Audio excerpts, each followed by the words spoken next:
MP में कानून के नए रखवाले तैयार हो रहे हैं। परीक्षा पास करने वाले अभ्यर्थियों को अब उनकी ट्रेनिंग चल रही है, ट्रेनिंग दी जा रही है, लेकिन अब ट्रेनिंग के दौरान अभ्यर्थियों को रोजाना रामचरितमानस का पाठ करना होगा।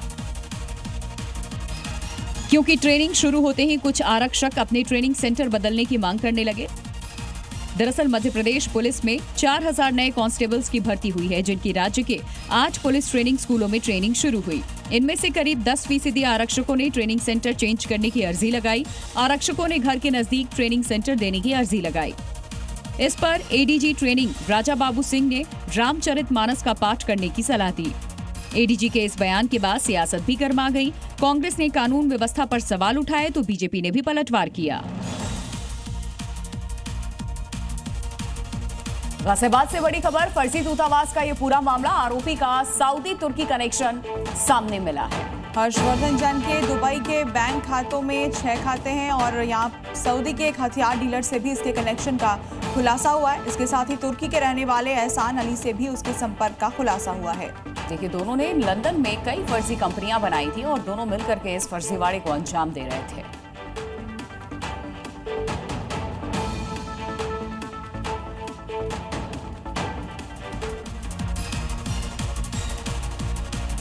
बिहार के मुजफ्फरपुर में एक सरकारी स्कूल में एक सांप के निकलने की घटना सामने आई, लेकिन पल भर में ये खास भी बन गई क्योंकि इस सांप के पास एक चमकदार पत्थर मिला जो देखने में बिल्कुल हीरे की तरह है,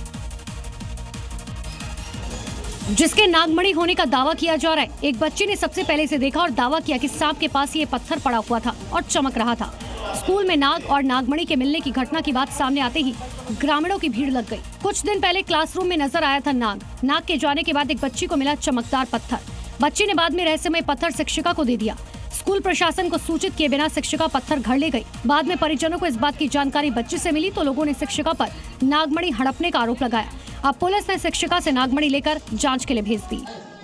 उज्जैन में साल 2028 में होने वाले सिंहस्थ को लेकर के प्रशासन तैयारियों में जुट गया है। नगर निगम की ओर से शहर में अतिक्रमण हटाओ अभियान शुरू कर दिया गया। निगम की टीम ने कड़ी सुरक्षा व्यवस्था में एक मस्जिद के पास कई दुकानों पर बुलडोजर चलवाए। प्रशासन की टीम जब बुलडोजर लेकर यहां पहुंची तो पूरे इलाके में हड़कंप मच गया। प्रशासन की टीम भी डरी हुई थी क्योंकि जिस इलाके में ये कार्रवाई हो रही थी वहां मस्जिद थी। हालांकि इस कार्रवाई से मस्जिद को पूरी तरह से अछूता रखा गया, जिस वजह से किसी तरह के विरोध का सामना टीम को नहीं करना पड़ा। लेकिन एहतियातन कड़ी सुरक्षा व्यवस्था के बीच ये कार्रवाई हो रही थी।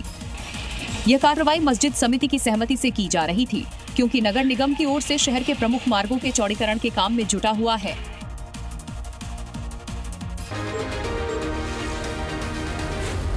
Zee News.